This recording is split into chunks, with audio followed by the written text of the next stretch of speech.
This series of equipment mainly aims at the surface processing of WPC decking, which can be sanded to a certain thickness and brushed separately, and can remove the burr and dust left on the surface of WPC decking. Main features: photoelectric control and protection, digital computer display, intuitive and accurate. The working table can be lifted and lowered automatically, and the adjustment is convenient. The surface treatment wheel can be frequency controlled. The surface treatment wheel can be raised and lowered separately.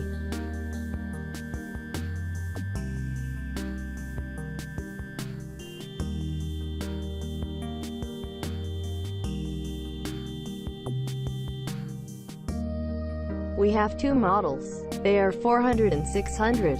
The maximum WPC wood plastic decking processing width of model 400 is 400 mm. The maximum WPC wood plastic decking processing width of type 600 is 600 mm. We can customize according to the needs of our customers.